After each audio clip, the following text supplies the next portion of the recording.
Hello, dear student. I am Bharat Singh. Today I will teach you class 12th English prose, chapter number 1st. A girl with a basket. In last video, I have taught you here, and in this video, I will teach you from here. This child of 9, dressed in rags and on the edge of starvation, raised her chin, reached into the basket, and with all the pride and graciousness of a lady, handed the money back to me.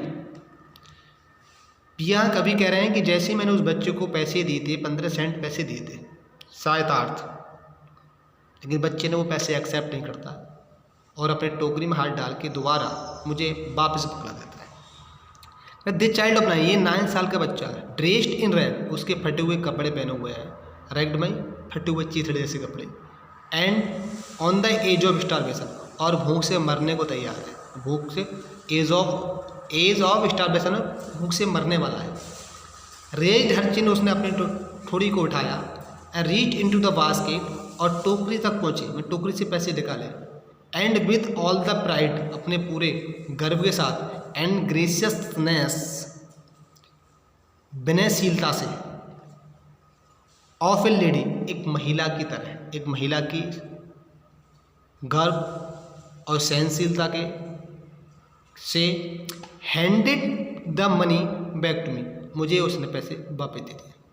जैसे एक महिला के अंदर विनयशीलता होती है, गौरव होता है, उसी तरह इन 9 साल की लड़की ने अपनी टोकरी से पैसे लिए और मुझे दोबारा वापस दे दिए। There was only one thing I could do, केवल अब मेरे पास एक ही रास्ता था जो मैं कर सकता था। आई वाउड द बास्केट, मैंने टोकरी को खरीदा। सी वाइप्ड हर आइज, उसने अपनी आंखों को पूछा, वाइप मीन्स पूछना, उसने अपनी आंखें पूछी। Smile and dash down the platform, smile मुस्कराई, एंड डैश डाउन में तेजी से नीचे उतर गई, द प्लेटफॉर्म, और वो प्लेटफॉर्म से नीचे उतर जाती है। Headed for some grasses hut that would have at least 30 cent that night, headed सर पर रखते हुए, फॉर सम ग्रास हट, घास की कुछ घास, अपने हेड के लिए, झोंपड़ी के लिए अपने सर पर कुछ घास रखकर, that would have at least 30 cent, लगभग उसके पास 30 सेंट पैसे थे, डेड नाइट, उस रात वो अपने घर जाएगी। जिन घरों में छप्पड़ पड़े हुए हैं, झोंपड़ियाँ हैं, और वहाँ जाके वो खुश होगी कि आज हमने कम से कम 30 सेंट पैसे कमाए हैं। I told this story to prime minister Pandit Jawaharlal Nehru, I told him it was one reason I had fallen in love with India. I told this story, मैंने ये कहानी प्राइम मिनिस्टर को बताई, पंडित जवाहरलाल नेहरू की ये कहानी मैंने प्रधानमंत्री पंडित जवाहरलाल नेहरू को बताई।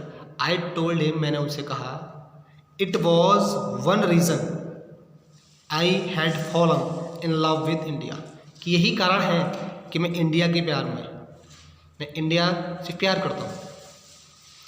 The love the people I saw India, मैंने भारत के जो लोग देखे, I the people I saw in India, मैंने भारत में जो लोग देखे, दोज इन द विलेज, जो गाँव में देखे, as well as those in high office, और गाँव में देखे, और एज वेल एज जो मैंने बड़ी बड़ी ऑफिस में देखे, have what pride and lovely sense of decency and citizenship, उनमें बहुत में प्राइड, गर्व है, and lovely sense of decency and citizenship, citizen नागरिकता, डिसेंसी मतलब सहनशीलता, कि वो काफ़ी उनके अंदर स्वाभिमान है, सहनशीलता है, और अच्छी एक नागरिकता है, और शालीनता भी है। They also have a passion for independence, और उनके अंदर आज़ादी की तीर भावना है, तीर इच्छा है, पैशन मीन्स तीर इच्छा, और उनके अंदर आज़ादी के लिए तीर इच्छा है।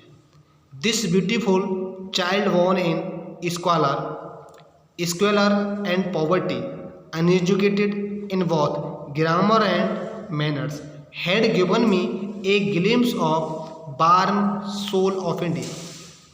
में लेखक ने कहा, विलियम सी डगलस ने कहा कि दिस ब्यूटीफुल चाइल्ड, इतना सुंदर बच्चा, वॉर इन स्क्वाल में, एक गंदा, एंड पॉवर्टी में, गरीबी में, एक गंदी माहौल में और गरीबी में पैदा हुआ है, अनएजुकेटेड और अशिक्षित है, इन बोथ ग्रामर, व्याकरण में, एंड मैनर्स और शिष्टाचार में, had given me a glimpse, उसने मुझे एक झलक दिखाई, of the warm soul of India, Bharat की एक वार्म सोल,